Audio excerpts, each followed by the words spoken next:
Nice ಯೋಜನೆ ವಿಚಾರಕ್ಕೆ ಬರೋಣ.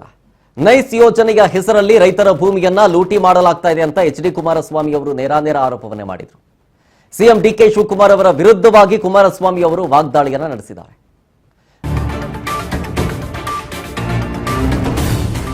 ನಾನು ಹೇಳ್ತಾ ಇದ್ದೆ, ನೈಸ್ ಯೋಜನೆಯ ವಿಚಾರವಾಗಿ ಕುಮಾರಸ್ವಾಮಿ ಅವರು ವಾಗ್ದಾಳಿಯನ್ನ ನಡೆಸಿದ್ದು. ಅದರಲ್ಲೂ ಪ್ರಮುಖವಾಗಿ ಬಿಎಂಐಸಿ ಯೋಜನೆಯಲ್ಲಿ ಸರ್ಕಾರವನ್ನ ದಾರಿ ತಪ್ಪಿಸಲಾಗಿದೆ ಅಂತ ಎಚ್ ಡಿ ಕೆ ಅವರು ಹೇಳಿದ್ದಾರೆ. 30 ವರ್ಷವಾದರೂ 111 ಕಿಲೋಮೀಟರ್ ರಸ್ತೆ ಕಾಮಗಾರಿ ಪೂರ್ಣಗೊಂಡಿಲ್ಲ. ಟೌನ್ಶಿಪ್ ನಿರ್ಮಾಣ ಮಾಡಬೇಕು, ಮಾಡಿಲ್ಲ. ಯೋಜನೆಗಳ ಒಂದು ಸಫಲತೆ ಕಾಣ್ತಾ ಇಲ್ಲ. ರಸ್ತೆಗಿಂತ ಬೆಂಗಳೂರಿನ ಸುತ್ತಮುತ್ತಲ ಭೂಮಿ ಮೇಲೆ ಕಣ್ಣು ಬಿದ್ದಿತ್ತು ಅವರಿಗೆ. ಬಿಡದಿ ರೈತರನ್ನ ಭೂಮಿ ಕೊಡುವಂತೆ ಒತ್ತಾಯಿಸಬೇಡಿ, ನೀವು ಅವರ ಹತ್ರನೂ ಇಸ್ಕೊಂಡು ಹಿಂಗೆ ಮಾಡ್ತೀರಿ ನೀವು. 500 ದಿನಗಳಿಂದ ರೈತರು ಭೂ ಸ್ವಾಧೀನವನ್ನ ವಿರೋಧಿಸಿ ಹೋರಾಟ ಮಾಡ್ತಾ ಇದ್ದಾರೆ. ಗ್ರಾಂಟ್ ಭೂಮಿ ವಾಪಸ್ ಪಡೆಯೋ ಬೆದರಿಕೆ ಸರಿಯಲ್ಲ. ನೈಸ್ ಯೋಜನೆ ಟೇಕ್ ಓವರ್ ಯಾರಿಗಾಗಿ?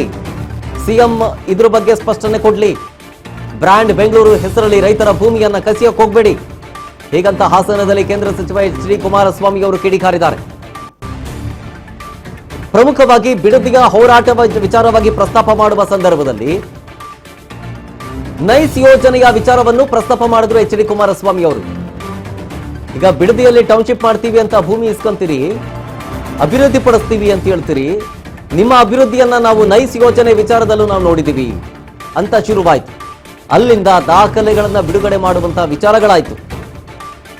ನೈಸ್ ಯೋಜನೆಗೆ ರೈತರ ಹತ್ರ ಭೂಮಿ ಇಸ್ಕೊಂಡ್ರಿ, ಆ ನೈಸ್ ರೋಡ್ ಸುತ್ತಮುತ್ತ ಒಂದಷ್ಟು ಟೌನ್ಶಿಪ್ ಗಳನ್ನ ಮಾಡಬೇಕು ಅಂತಂದ್ರಿ, ನಾನಾ ರೀತಿಯ ಅಭಿವೃದ್ಧಿ ಯೋಜನೆಗಳನ್ನ ಮಾಡ್ತೀವಿ ಅಂತಂದ್ರಿ. ನೆಟ್ಟಿಗೊಂದು ರೋಡು ಇನ್ನ ಕ್ಲೀನ್ ಆಗಿ ಮಾಡಿಲ್ಲ. ನೀವು ಕಂಪ್ಲೀಟ್ ಮಾಡಬೇಕು ಇಷ್ಟು ಕಿಲೋಮೀಟರ್ ರೋಡು ಅಂತ. 111 ಕಿಲೋಮೀಟರ್, 30 ವರ್ಷ ಆಯ್ತು, ಇನ್ನೂ ಆ ರಸ್ತೆ ಪೂರ್ಣನೇ ಆಗಿಲ್ಲ.